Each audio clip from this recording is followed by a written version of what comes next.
أعوذ بالله من الشيطان الرجيم بسم الله الرحمن الرحيم أولئك جزاؤهم مغفرة من ربهم وجنات تجري من تحتها الأنهار خالدين فيها والنعم أجر العاملين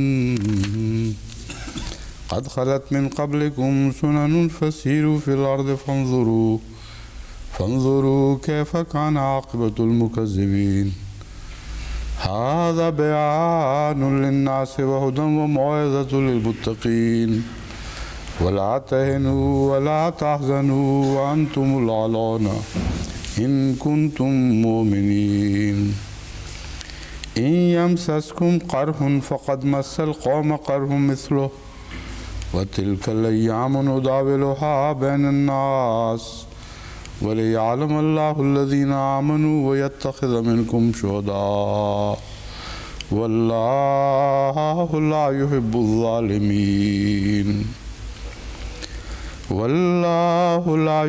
الظالمين وليمحص الله الذين آمنوا ويمحق الكافرين أم حسبتم أن تدخلوا الجنة ولما يعلم الله الذين جاهدوا منكم ويعلم الصابرين. I've recited a few verses which we have already covered because I intend to return to those three verses which we have already covered before I commence the commentary on the verses which follow. I mean the verses which remain yet to be discussed. Consulting my notes after finishing the dars, I realized that a few points which I wanted to mention during the discussion of those verses were left out and they needed to be reintroduced to you.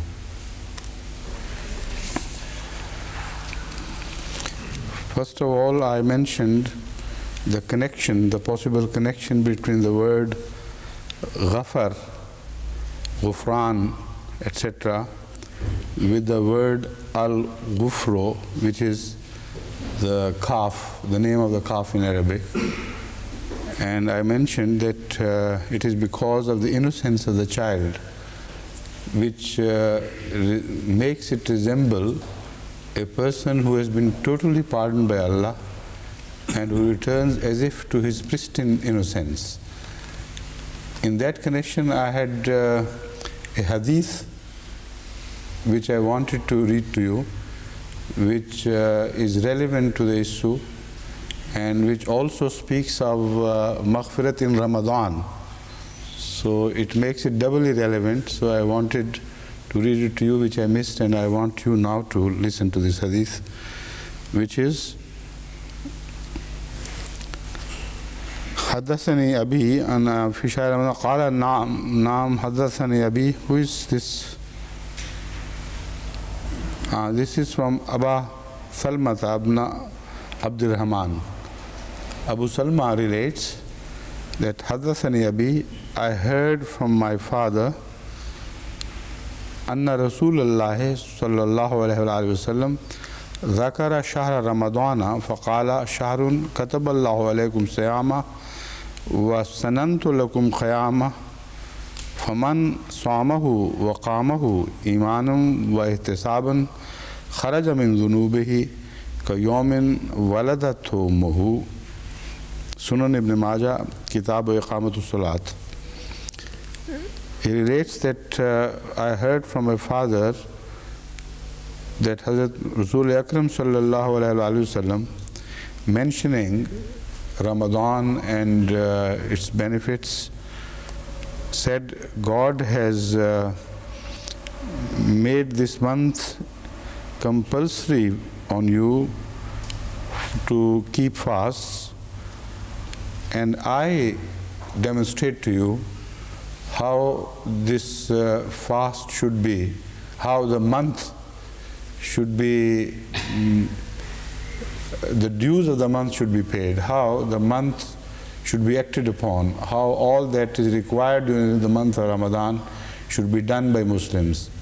As such, I am before you a living symbol, and I give you an example of how to do it. That is Qiyam Ramadan. Qiyam means to erect something, like you say Qiyamus Salat.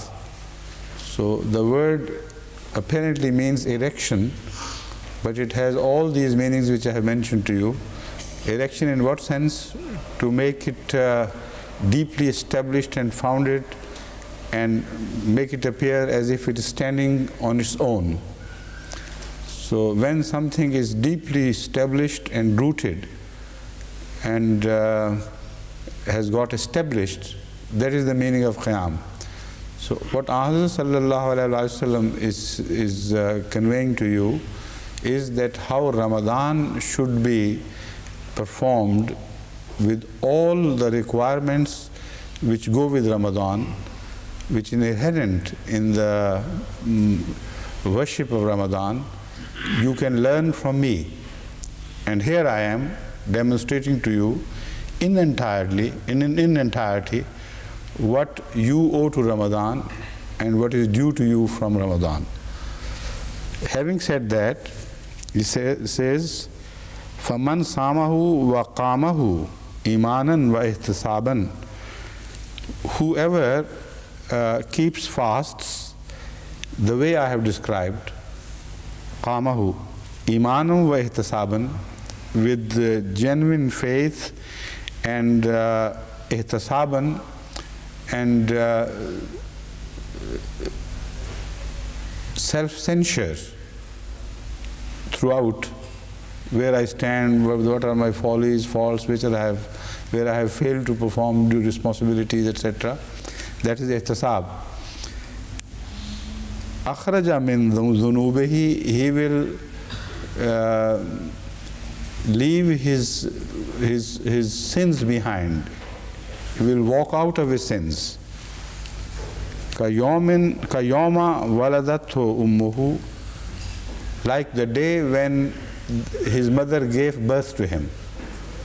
So Ghufran in its ultimate meaning means something who has been made innocent like a newborn babe. And that is why the Arabs gave this name Al-Ghufr to the newborn calf. So I mentioned this hadith not just to establish a relationship with the calf, but to establish the relationship of every Muslim who goes through the exercise of Ramadan and practices Ramadan as mentioned by Hazrat Sallallahu Alaihi Wasallam, that the ultimate end should be to be reborn. Reborn in the sense that you walk out of your sins so completely that they are buried as in the past like dead, and you get a new birth and new life. The second verse which I want to return to briefly is the verse which says قَدْ خَلَتْ مِنْ قَبْلِكُمْ سُنَنٌ. This is which verse is this? Let me see.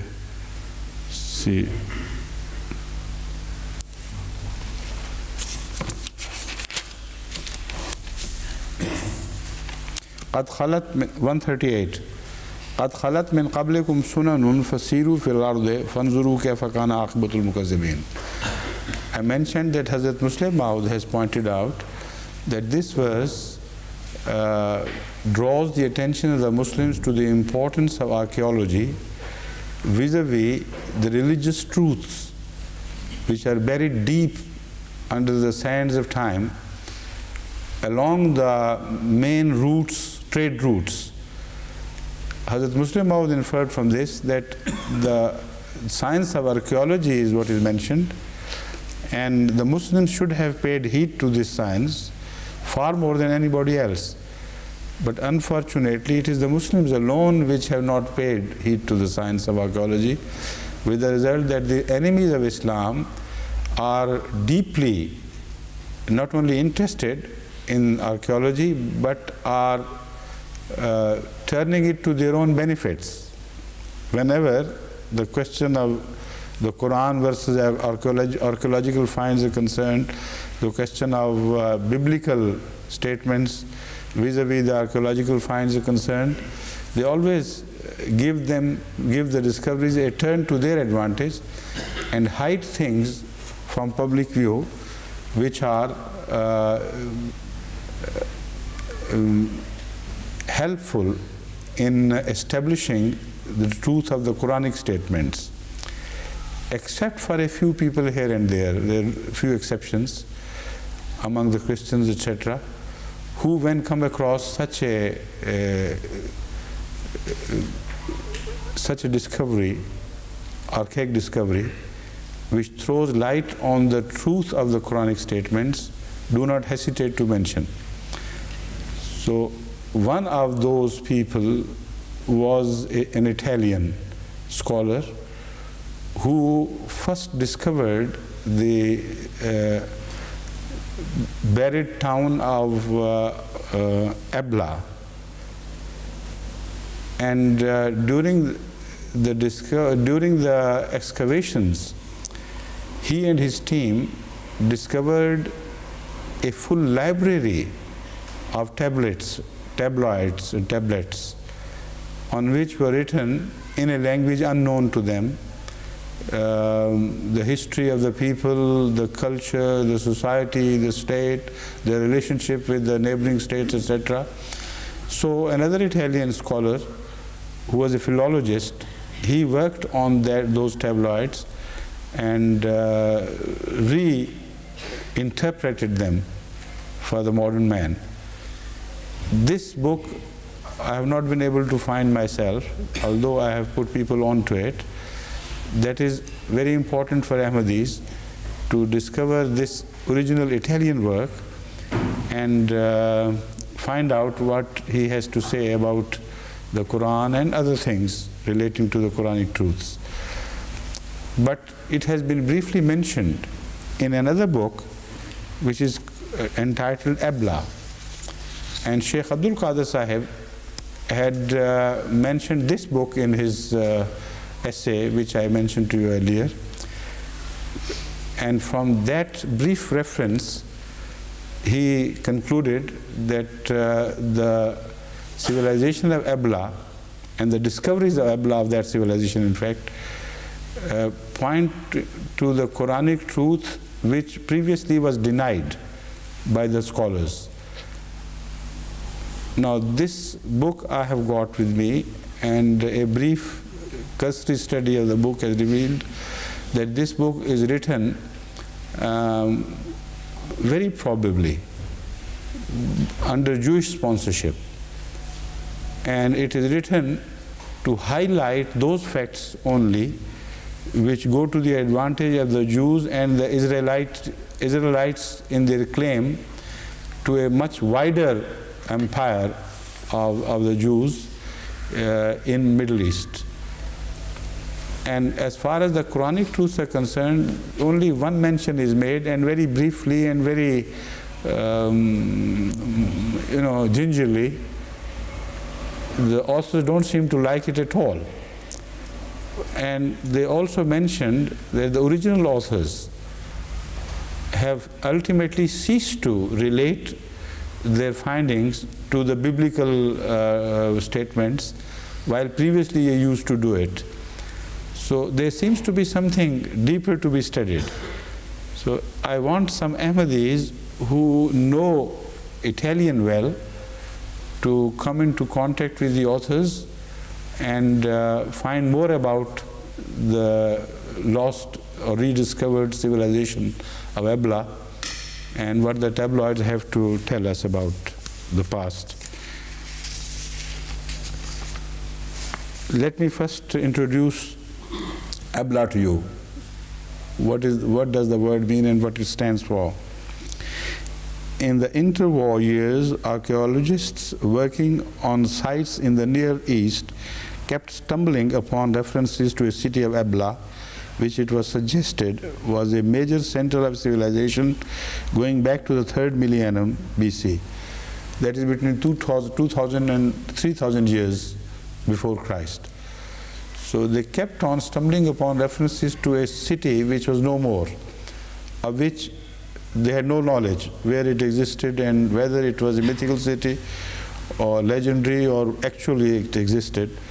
But occasionally they discovered the word Ebla coming up. So this was very intriguing. And what happened then was,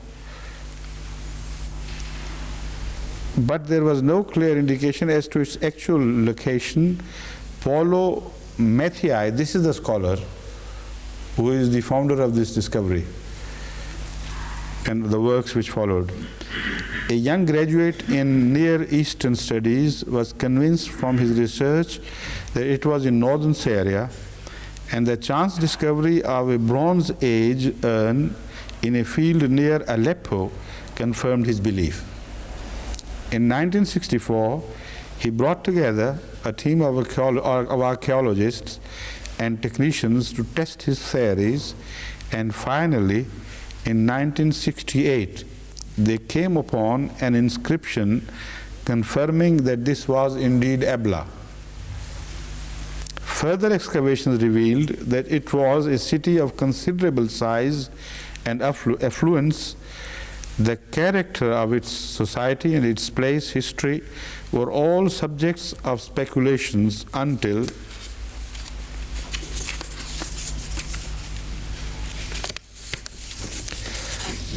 the discovery in 1974 of the Royal Archive, a library of some 20,000 tablets. A library preserved up to that time of 20,000 tablets, written in cuneiform. It was evidently a new language, and when Professor Pettinato, a philologist attached to the expedition, revealed its secrets, he found that it also represented a lost civilization. In this fascinating book, Chaim Bermont and Michael Witzman describe Matthiai's initial discovery. Now, this is the book which was made available to me during the past few days, and I have read it, as I said, cursorily, scanning through it, and I found that this is not a book which has any importance for us. It is the original work of Matthiai which have to be studied, and for that I am trying to get translations, if possible, if they have already been made. But if not, then some MD scholar who knows Italian well should devote his time to further study of original works of Matthiai and the other scholar, the philologist, whose name I've just forgotten. Pettinato, that's right.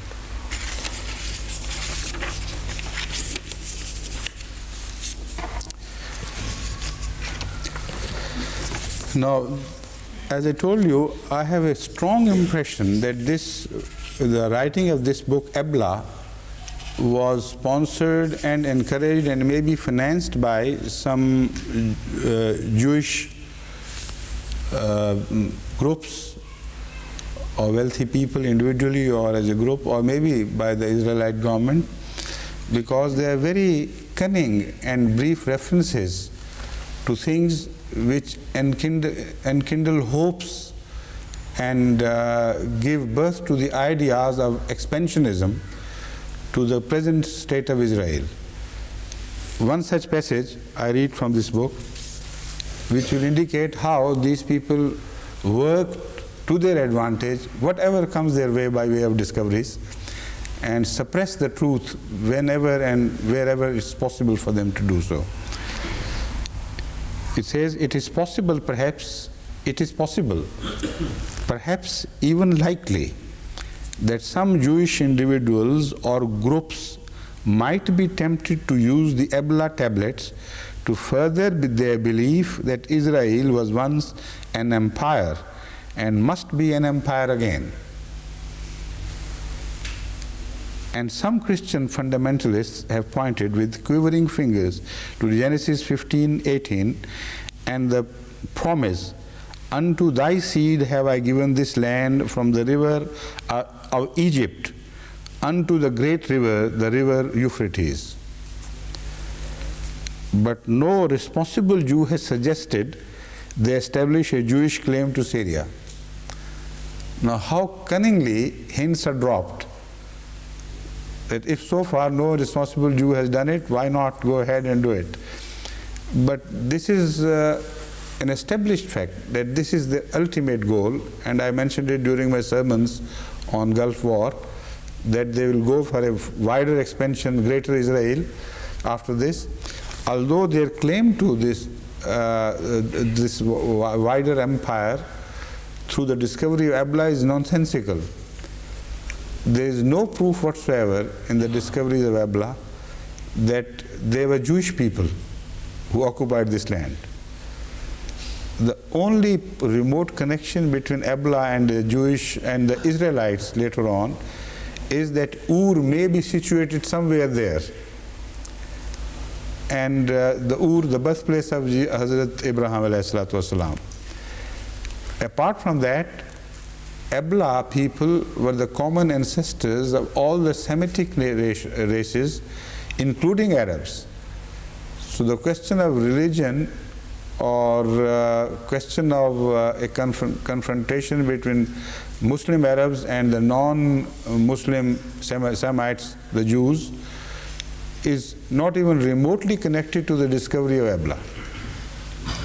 The irrelevant things.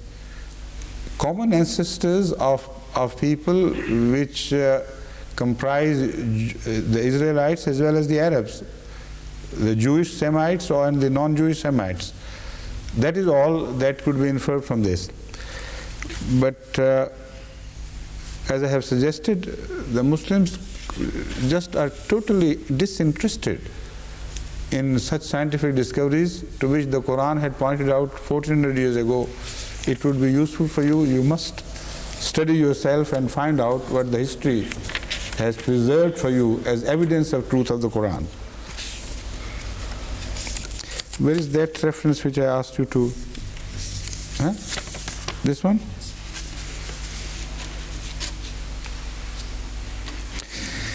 Now the reference to Ad and Samud, etc., which led me to mention this story of Abla, is taken from this book, very briefly mentioned of course, but it is there.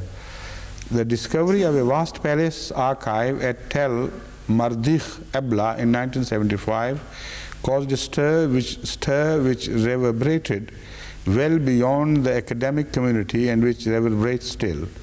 It revealed a civilization which had remained lost and almost forgotten for nearly 4,000 years, pushed back the frontier of recorded history, and promised to contribute to understanding of the cultural development of the human race. Moreover, its very location in northern Syria by the road to Damascus aroused hopes that it might, which in some minds were converted to certainties that it did, throw new light on the world of the Bible. Now again, this mention of Abla being having situated by the road to Damascus is important, because the Holy Quran repeatedly tells us that you follow the trade routes and there you will find buried great cities and great people, erstwhile great people who have been mentioned in the Holy Quran, that ultimately they were destroyed and annihilated from the face of earth by Allah's wrath. So it is from page 191 of Abla. Pettinato has also found at Abla the names of 3 cities, Shamutu, Ad and Iram. Samud is Shamutu, which he identifies with these names in the 89th surah of the Quran. The relevant passage, though far from straightforward, now this shows the vitriolic attitude of the authors, how stingily they accept the truth. In between they insert, though far from straightforward, has been translated, hast thou not seen how thy Lord did with Ad, Iram, and the pillars, the like of which were never created in the land, and Thamud, who hollowed the rocks in the valley. Of these, Thamud is generally believed to be the name of a tribe first mentioned by Sargon II in the 8th century BC. Iram has been much debated, some considering it a tribe, Aram, and others a place. And Ad, thought to be a tribal name, was dismissed as mythical by that ubiquitous killjoy Wellhausen. The reported occurrence of such names at Ebla is certainly interesting, especially since the Ebla names denote cities which Ad and Thamud have been generally considered the names, while Ad and Thamud have been generally considered the names of tribes. It should be about as useful in substantiating the 89th surah of the Quran as the reported occurrence of Sodom and Gomorrah is in substantiating the 14th chapter of Genesis. Now again here they have viciously tried to confuse the issues and lower the importance of the discovery in favor of the Quranic truth. Sodom and Gomorrah were never debated as possible myths or legends only. They have always been known to exist somewhere, and the discovery only shows light as to the location where they existed, no more. But in the case of the evidence in favor of the Quran, it is a completely different story. Quran speaks of a people, of a great people, who were totally wiped out long ago, many thousands of years ago. And all the scholars denied the existence of such a people. They said there is no evidence whatsoever, neither from Bible nor from any other historical records or from any other discoveries. So it is just the Quranic invention that such people did exist. Now, what Ebla has done is it has produced the evidence, positive, irrefutable evidence that such people did exist, and the name is exactly the same as mentioned in the Quran. So this is how these people, confuse the issue and try to hide the truth behind vague remarks like these. And the ordinary reader doesn't understand the import of these things. They're casual, innocent remarks, but they're not so. They're intended vicious attacks on the Quran and to belittle the great evidence which is being discovered by the modern archaic discoveries in favor of the Quran. That is why I said Ahmadi archaeologists should pay serious attention to the subject and study study not only the finds of other scholars, but I believe they should begin to participate in actual research work on archaeological finds and be the pioneers rather than to be the followers of other pioneers. The third verse to which I wanted to return briefly is the second verse, 139, yes. Haza bayanun linnase wa hudam wa mau'izatul lil muttaqin. Have I discussed two verses before? Yes. This is the third verse. Haza bayanun linnase wa hudam wa mau'izatul lil muttaqin. Which means this is a clear demonstration to men and guidance and an admonition to the God-fearing. Many scholars, commentators of the Holy Quran, have differed with each other as to which particular thing the word haza refers. Haza bayanun, this is a statement. Does it refer to the statement just immediately preceding, or does it refer to the Quran as such, or does it refer to the events of Uhud, etc., which have been mentioned earlier? And Hazrat Muslim has also mentioned all these three possibilities.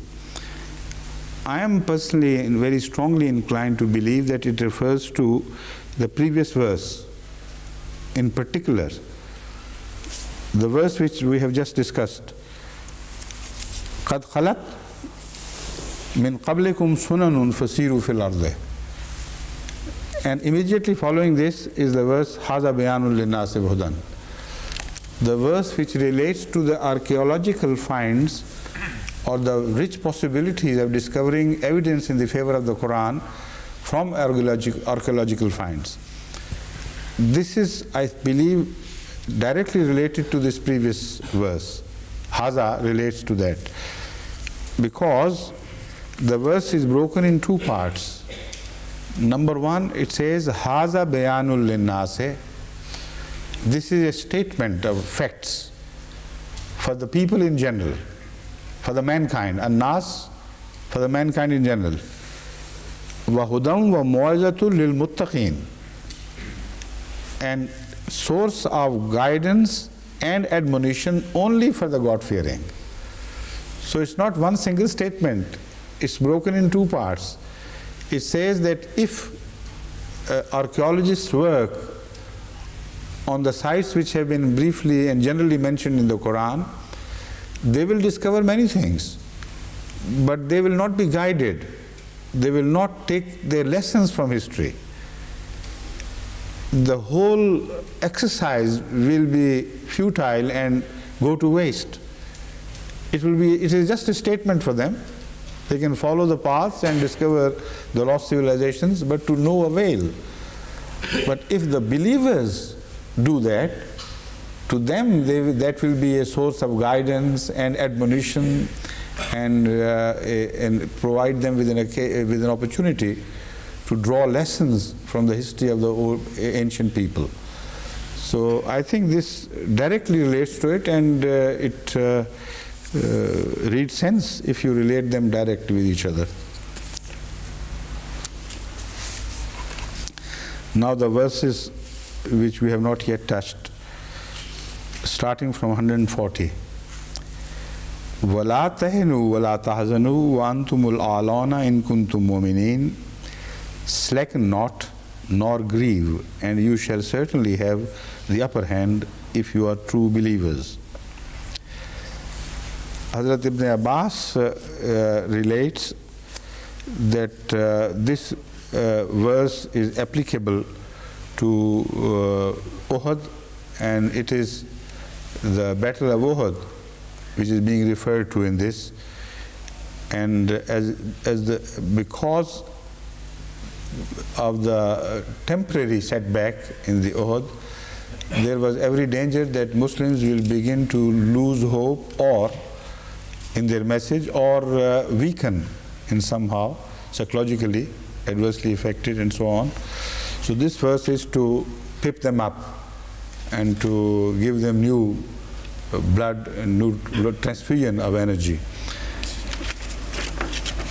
But let's first discuss the meanings of a few words used in this verse. One is La Tahinu. What does Wahan mean?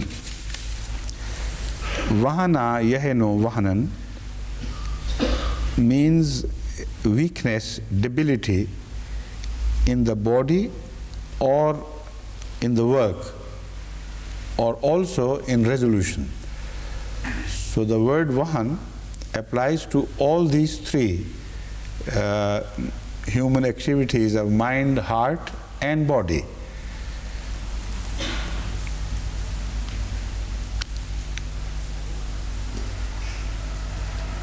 Tawahanat Tairo applies to a bird who has eaten overmuch of the flesh of dead animals. So the scavenger birds are meant by word attire, not all birds, because the birds do not normally eat the dead meat of animals. So the scavenger birds, when they have overeaten the corpses, they become too heavy to fly.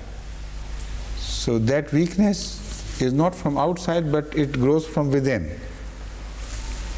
And similarly, al-wahananato is a woman who is too easygoing in life and has all the luxuries, etc., available to her, so that she becomes weak because of affluence, because of easy life. Also, it applies to a woman who has grown weak because of being pregnant, because she's being, she's sharing her energies with the embryo or the child within the uterus. So there is a source which draws energy from her body constantly and weakens her from within. So Vahan is, very interestingly, a word which applies to the causes of weakness from outside as well as from within the body. Whether it is because of overeating or because of some leech-like action of an embryo on the mother, whatever the reason be, any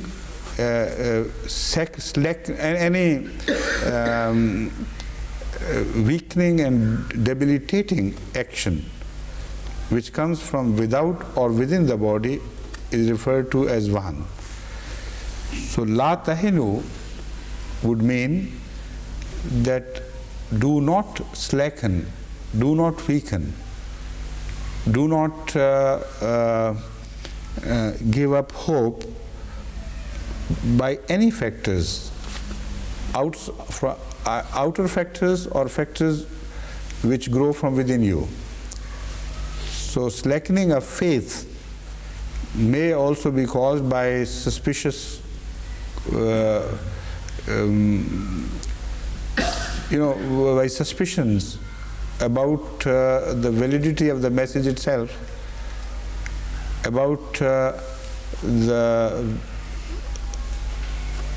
Allah's, for instance, interest in the welfare and cause of the Muslims, because at the Uhud they saw a setback which was completely contrary to the previous relationship of God with the Muslim society, where He helped them in every respect, in every way, individually and communally. So suddenly it seems that Allah has ceased to stand behind the Muslims as such. So that thought may erode their belief in the Prophet and the message of the Prophet and also in God. So that is why the word Vahan is used here, that any weakness which may grow from within you or may come from outside should be totally rejected. Why? It will follow later on.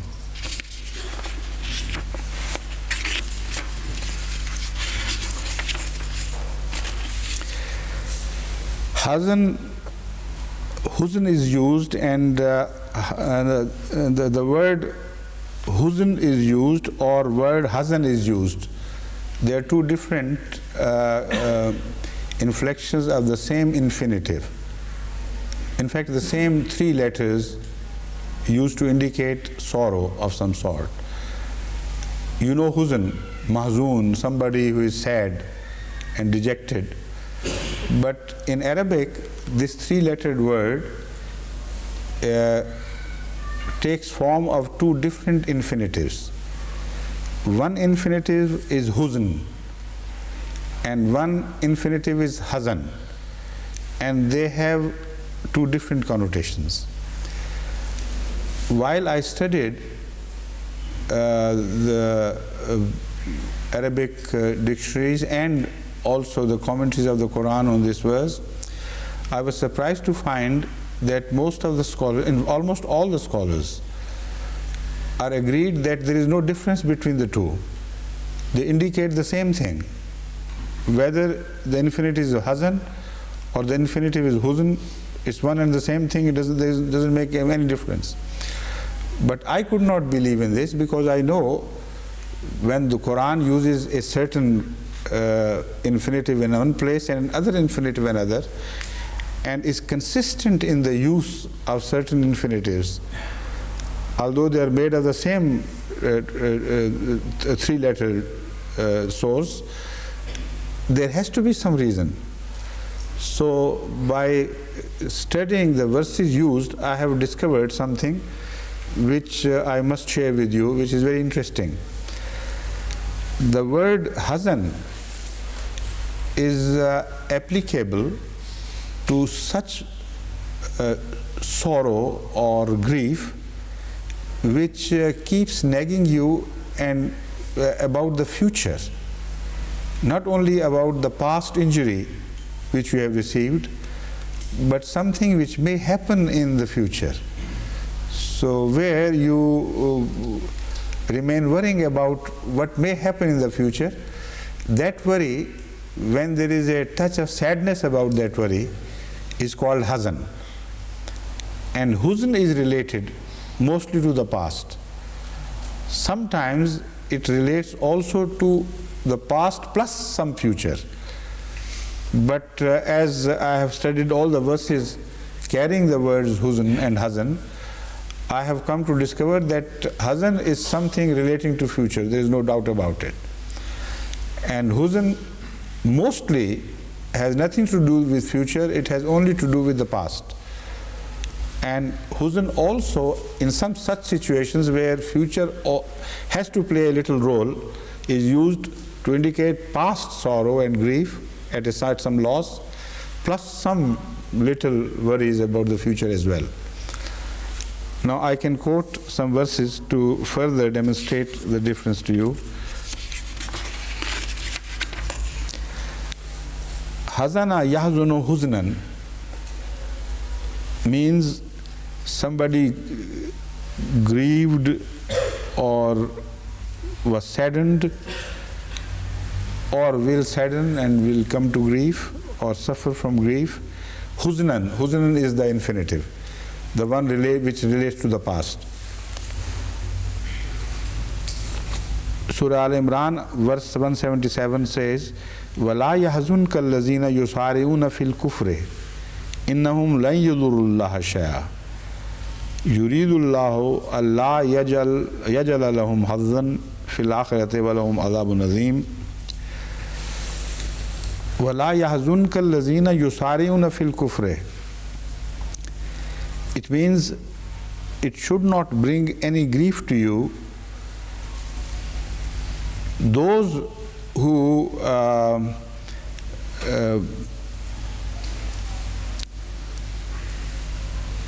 yusari'una fil kufri, who are trying their utmost to help the cause of kufr, that is denial of the truth, and putting all their efforts into this. They should not make you grieve, grieved, or let me see, how is there the word correct? Grieved, I think it is.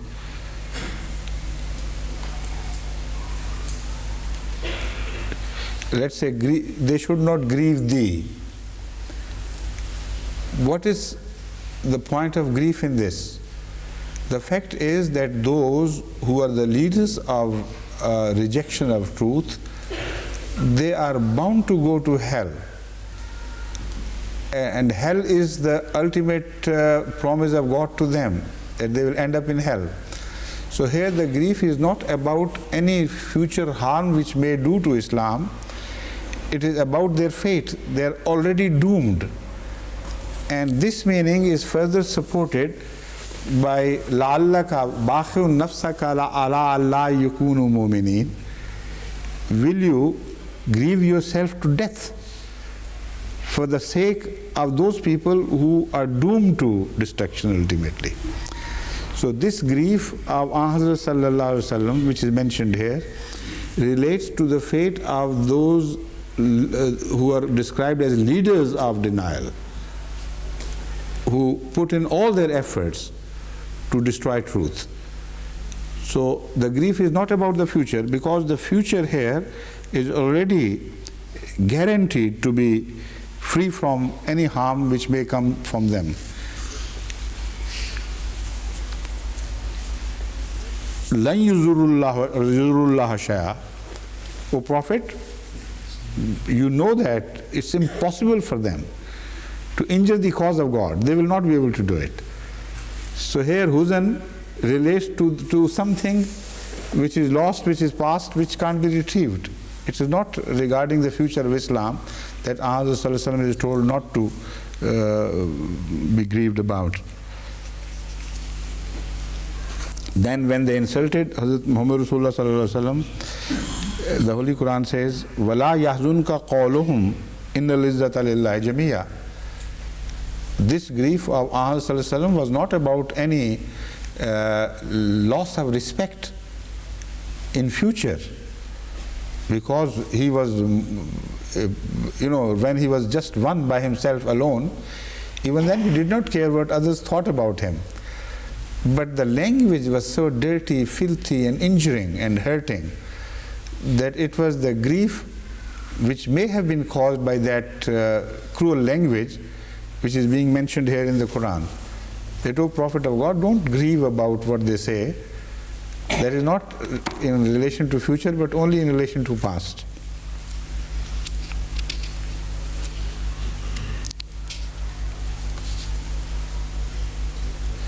Then وَتَوَلَّ عَنْهُمْ, Surah Yusuf, ayat 85, regarding Hazrat Jacob, Hazrat Yaqub, وَتَوَلَّ عَنْهُمْ وَقَالَ يَا أَسَفَ عَلَى يُوسُفَ وَابْيَضَّتْ عَيْنَاهُ مِنَ الْحُزْنِ فَهُوَ كَظِيمٌ.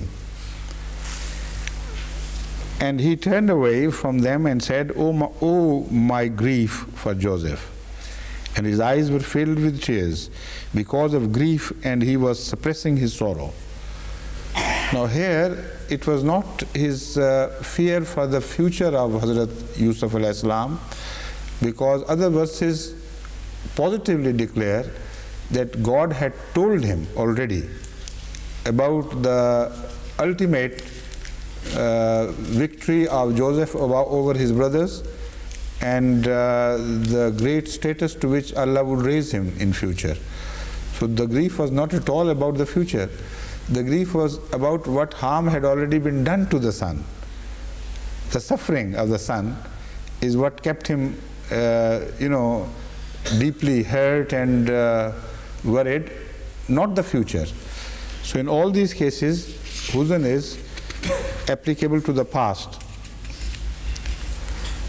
In the next verse, he says, it's the next verse it is 85, verse 85, which I have just recited.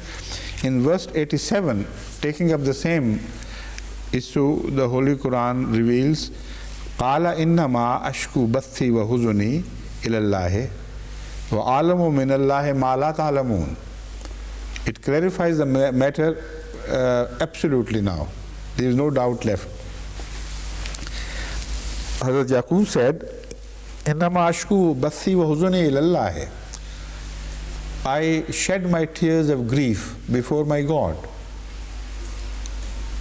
not before you to seek any pity, to invoke any pity in you. But as far as the future of my son is concerned, I have no doubt about it. وَأَعْلَمُ مِنَ اللَّهِ مَا لَا تَعْلَمُونَ. I know from God which you do not know. So that means the word huzn was applicable only to the past, injury which has already been done. It does not mean any concern regarding the future. So there are many other such examples which indicate that the word huzn, the infinitive huzn, has an affinity or a relationship with the past rather than with the future. Hazana yahzanu hazanan, on the other hand, has the connotation of grief regarding the future. Some verses can support, which I'm going to recite to you, will support this view. Inna lazina amanu wal lazina hadu was sabiuna wan nasara. It's a longish verse. In the end it says, La khawfun alayhim wa lahum yahzanun. The word yahzanun here, as you read the verse, very clearly indicate about the future. They may come to loss, they may come to grief, they may end up like this and that. These are the future worries from which they will be saved. This is the promise.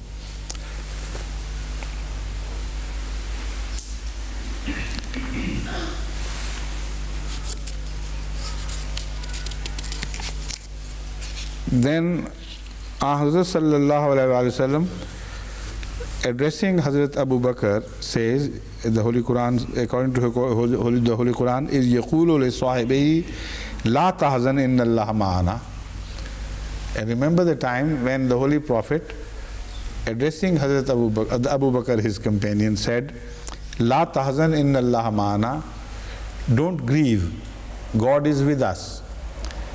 Here he was not referring to any loss they had already suffered about the past. Hazrat Abu Bakr was not at all saddened by the thought of what they had left in Mecca. And that is not at all what is meant by Hazrat sallallahu alaihi wasallam. He was worried, he was grieved in fact, at the possible injury which may come to Hazrat sallallahu alaihi wasallam. So it was not just worry. This worry was directly related to the cause of Hazrat Rasulullah sallallahu alaihi wasallam, whom Hazrat Abu Bakr loved so madly. And when you love somebody, then your worry acquires a connotation of sorrow as well. So in this sense, the word hazan is used here. Don't grieve about what may happen to us or to you or to me. It covers everything. In future, not in the past.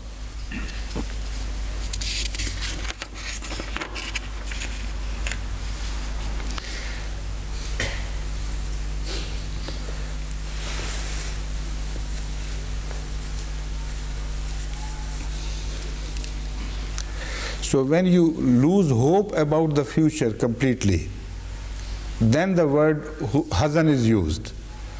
So whenever the Holy Quran says la tahzan, it means have faith in the future, do not lose hope in the future.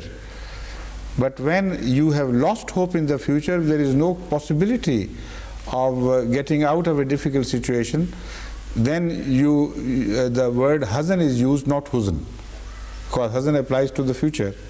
For instance, in another verse, those of the companions of Hazrat sallallahu alaihi wasallam who were too poor to arrange for weapons or horses to join the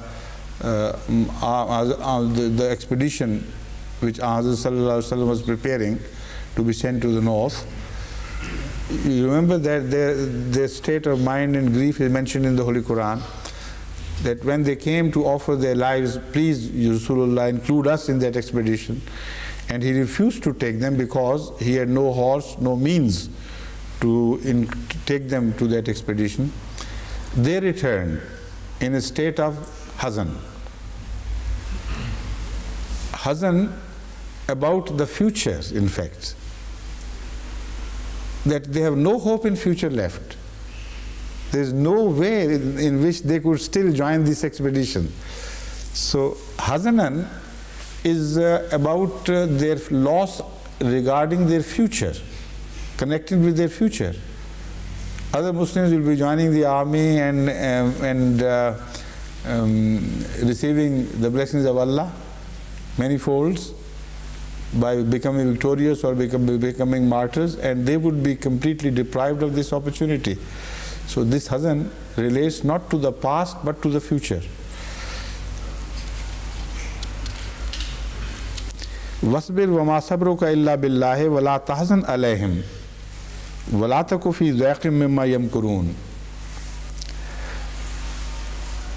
Wasbir wa ma sabruka illa billahi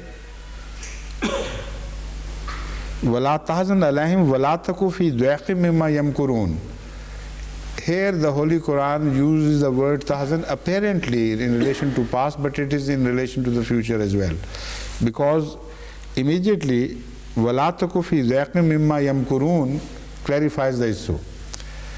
That whatever the enemies of Islam are doing, you should not put yourself to any grief about it, because remember that whatever plots they hatch against you will not be fruitful.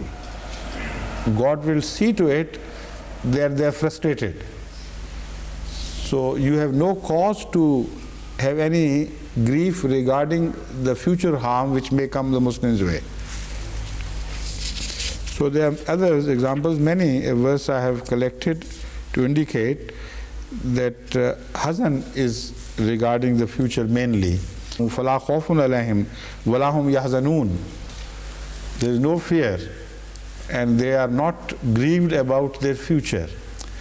Now this resolves a problem for us, because whenever you suffer a loss of some sort, grief is a natural phenomenon. How is it possible for the believers not to have any grief at all? You see, that is what has always been puzzling me and worrying me, that why does the Holy Quran say they have no grief while they suffer so much at the hands of their enemies?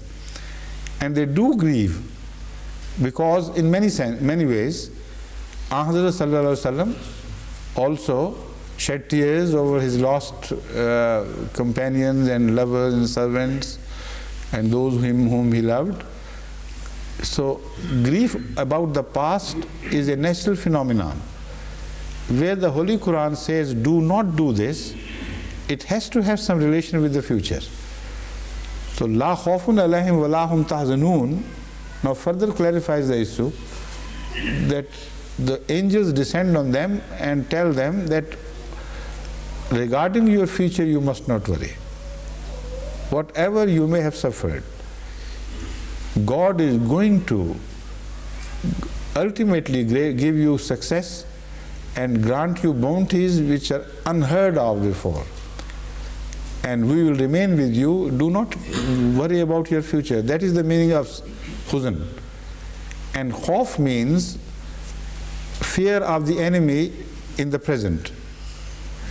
Any impending fear, immediate fear, which may come which may spring from your awareness that the enemy is nearby, is planning something against you, that is khawf.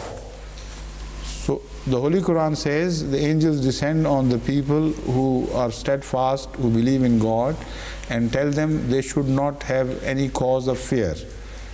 God will save them. And as far as their future is concerned, there is no reason whatsoever for them to be grieved, because ultimately they are bound to emerge successful. So the word hazan is used here in this verse, which we are studying.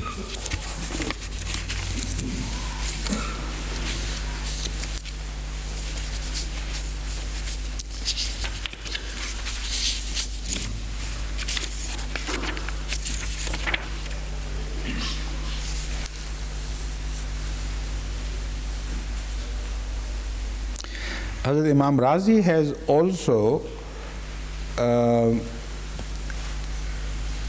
drawn the same conclusion as I have done myself, that Haza Bayanun is mainly related to the study of the archaeological studies of the past people, ancient people.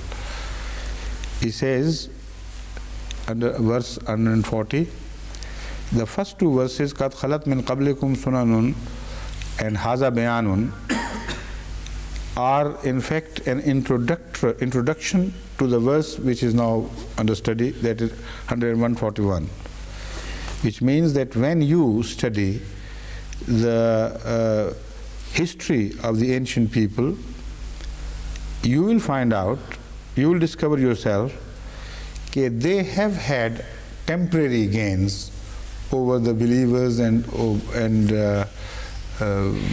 over the companions of the prophets, etc. But ultimately they all came to total destruction and annihilation. This is what you should understand from the study of the ancient people, and as such you should have firm faith that antumul alan, you are going to emerge as the victorious in the end, despite these temporary setbacks.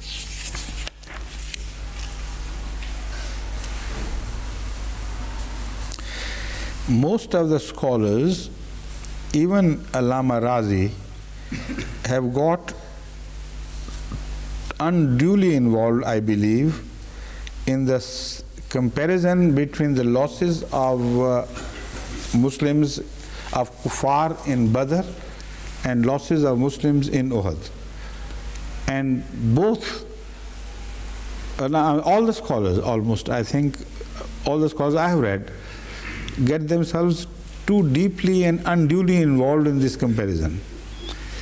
They believe that al-alan here means that if you compare your gains at Badr and the losses of the enemies at al-Badr with your gains at al-Uhud and the losses of the enemies at al-Uhud, you will find out that in the balance you have a slight edge over the enemy. No, that does not in any way improve the state, the psychological state of the Muslims. Because if in the final analysis and the final balance, the Muslims have a few more dead of the enemy to their advantage on their side, this does not mean that the truth has been made manifestly clear and God is with them. These slight differences do not mean much. And it is the main reason why the Orientalists also have been drawn into this comparison, and gladly so. They wanted to do it. Because in that way they will belittle the import of the word al-alan in its full form and its with full implication. So both the Muslim scholars and the non-Muslim scholars go on discussing the comparative statement, the situation through numbers. The Muslims say it was 70 of the enemy killed in Badr and 70 imprisoned. And here in Uhud, about 70 Muslims were killed and no one was arrested.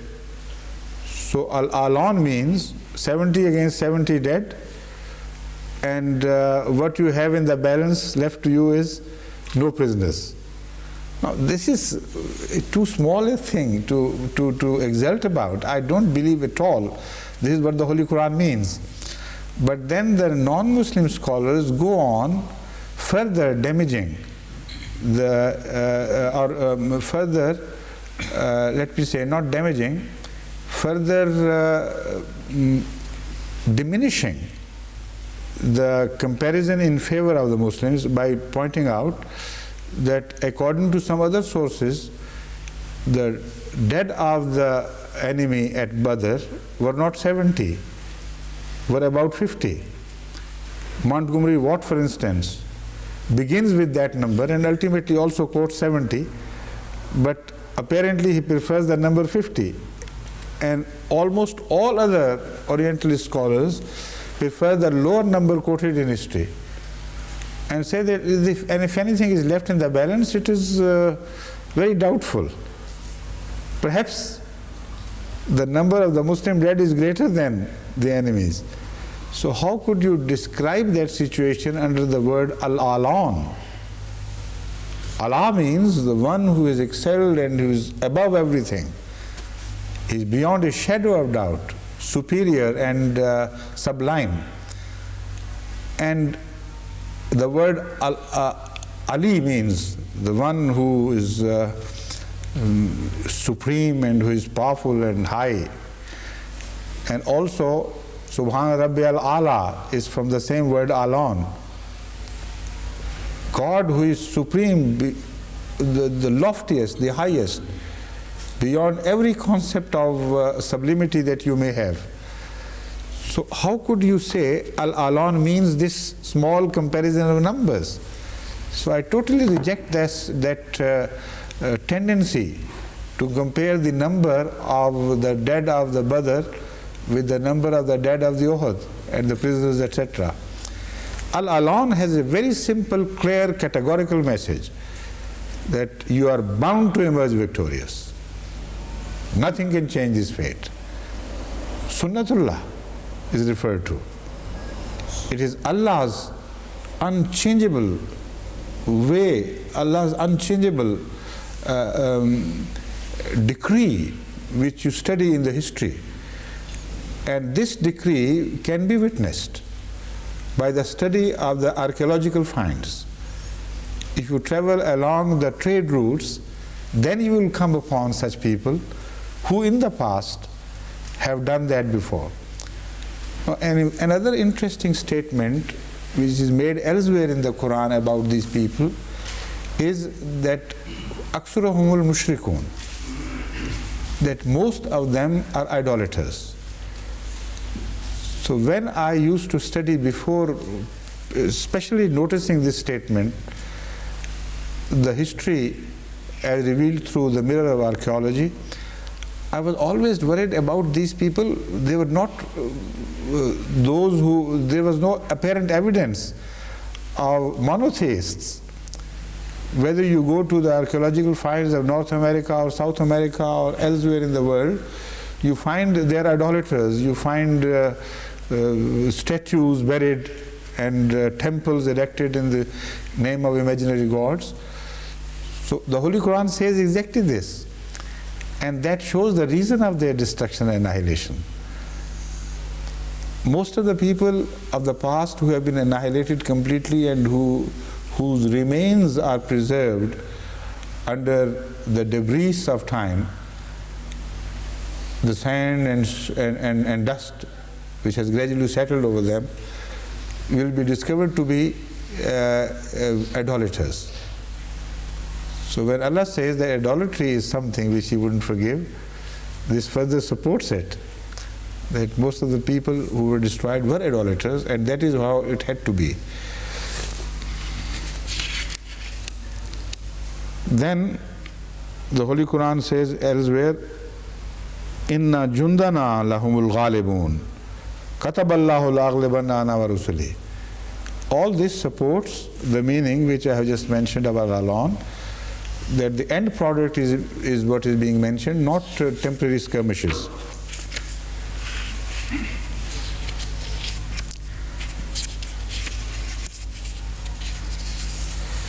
Allama Qartubi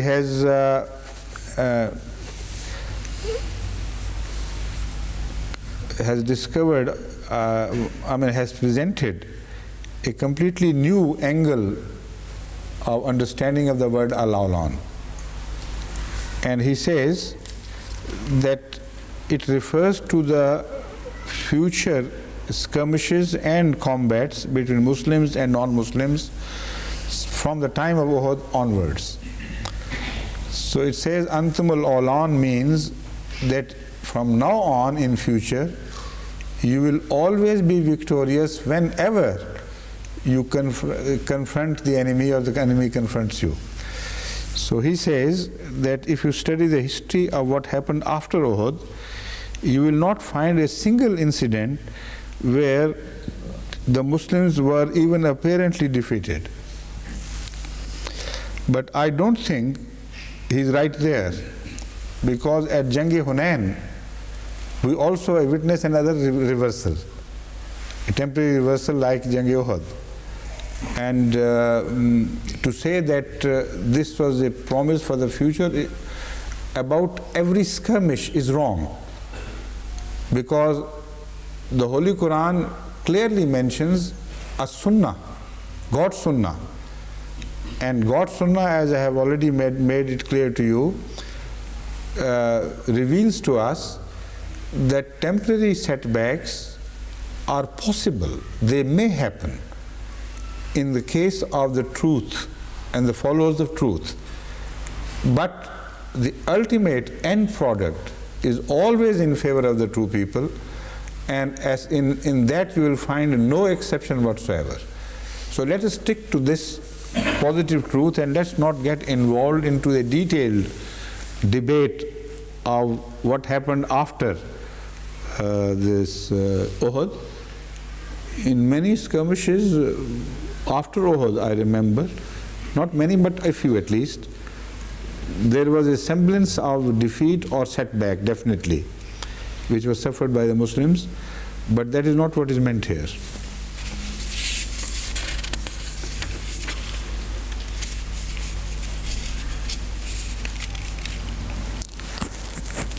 Hazrat Khalifatul Masih Awwal has mentioned, it is from his notes published by Fakhruddin Multani, under verse 140, he says, ला तहनु नफ्स के मुकाबला में और दुश्मन के मुकाबले में सुस्ती इख्तियार नहीं करनी चाहिए. That is to say, La तहनु does not refer only to your confrontation with the enemies without, but also it refers to the enemy within. This is exactly what I have already mentioned to you. The word wahan refers to weakness from within as well as from without. So in one short sentence, Hazrat Khalifatul Masih Awwal has also expressed the same view, that this is regarding internal weaknesses as well as the external weaknesses.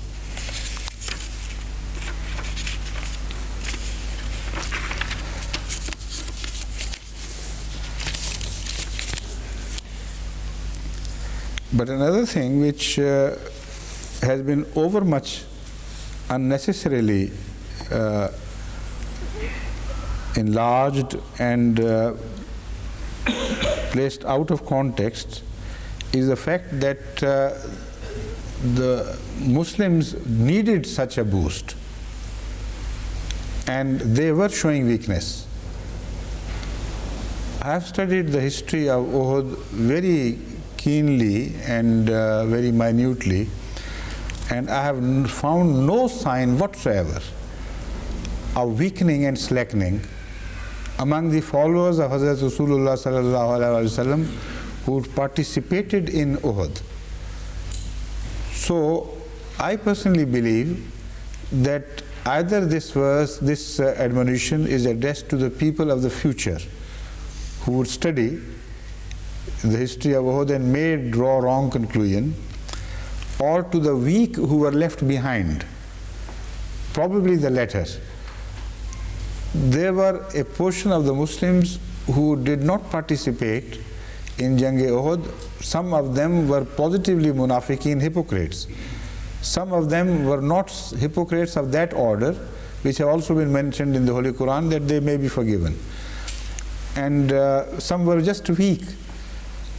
So they may have been misled by the conclusion of Uhud, and they may have showed some signs of weakness. So it is these who are referred to, who are addressed, not the companions of Muhammad sallallahu alaihi wasallam, who did not need it. And when we turn to the next verse, then you will know what I mean. It is impossible for us to conceive any weakness in their will, in their faith, in the heart, in the situation of mind and heart, in any way, to justify this rebuff from God, that you are showing weakness. Don't do that. We are telling you and we're reminding you there's no occasion to show weakness, because they did not show any weakness.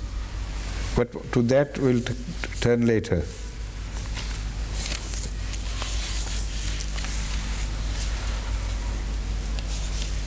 The next verse is, إِن يَمْسَسْكُمْ قَرْهٌ فَقَدْ مَسَّ الْقَوْمَ قَرْهٌ مِثْلُهُ وَتِلْكَ الْأَيَّامُ نُدَاوِلُهَا بَيْنَ النَّاسِ وَلِيَعْلَمَ اللَّهُ الَّذِينَ آمَنُوا وَيَتَّخِذَ مِنْكُمْ شُهَدَاءَ وَاللَّهُ لَا يُحِبُّ الظَّالِمِينَ.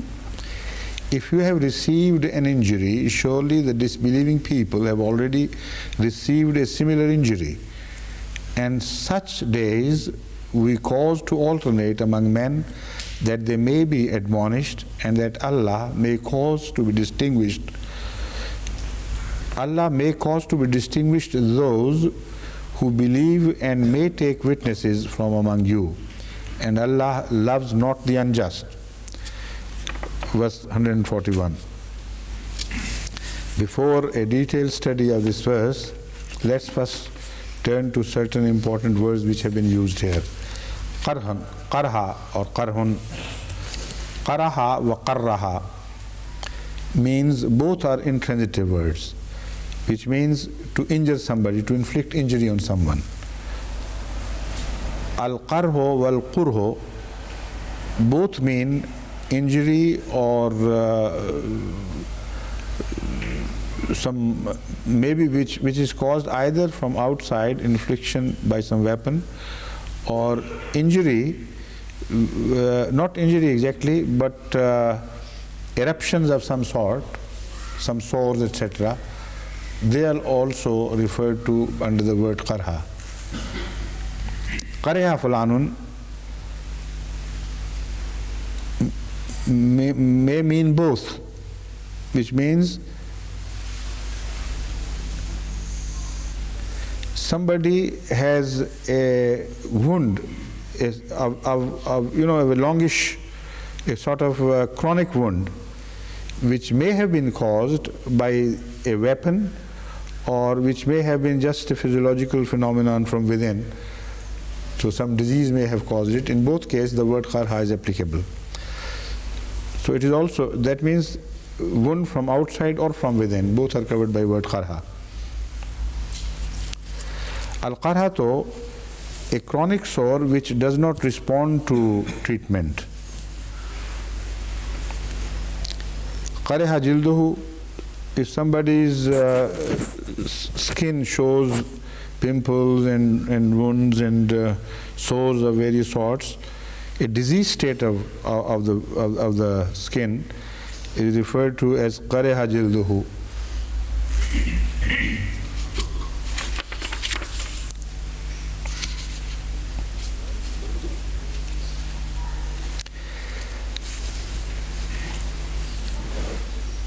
Metaphoric use of the word qarha is also found in Arabic usage.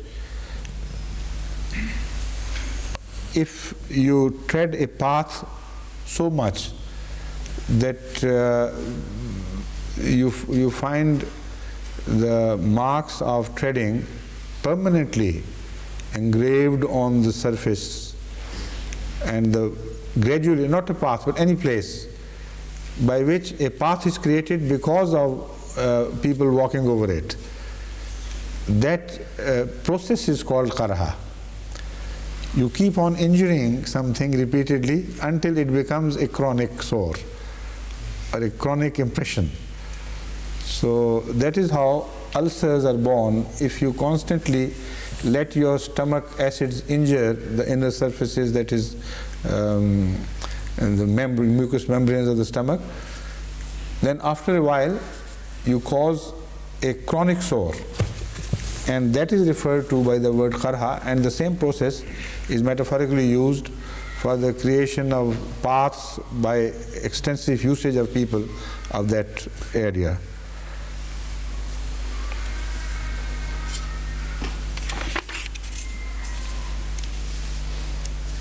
So many other words, meanings which I am leaving out. They are not immediately relevant.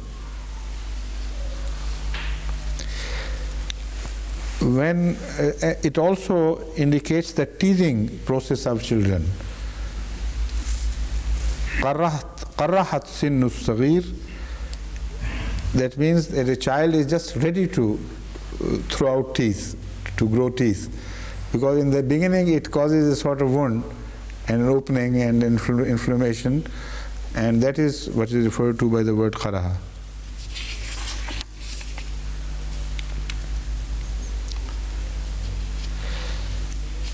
Now another meaning of the word qara is discovered in its inflection iqtirah.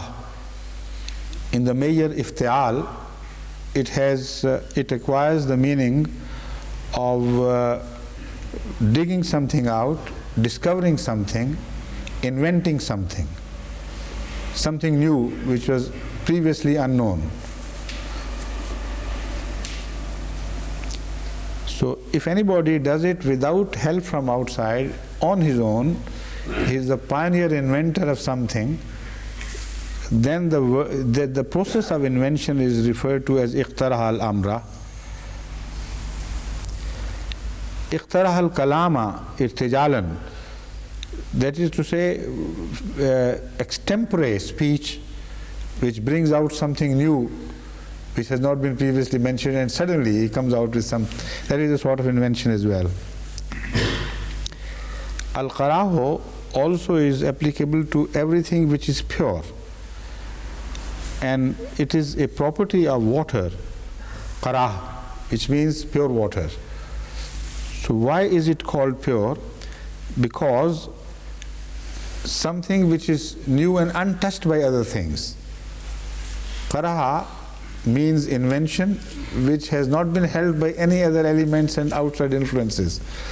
So anything which is in a state of pristine purity, where it has not been influenced by anything outside, from outside or from within, is referred to as purest under the word al-qarah.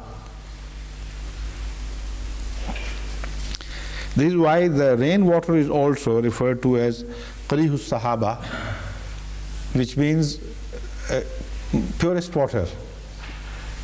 The water which drops from the clouds used to be pure, no more so, unfortunately. Now you may have heard of acid rains and things, so do not misread this word in Arabic.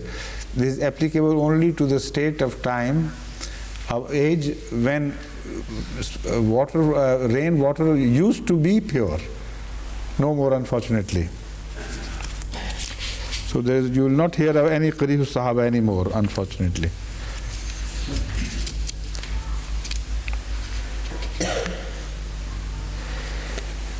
The first appearance of something is also referred to as qariha, because it is always the purest to begin with. So nascent stage of all religions can be referred to as qariha, where they are in the formative stage and they are the purest.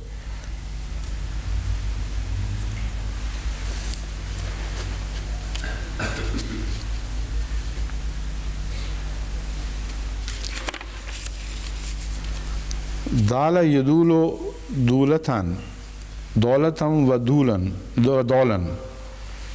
I'm sorry, dala yadulo dolatam wa dolan, and davala yudavilo mudawalatan.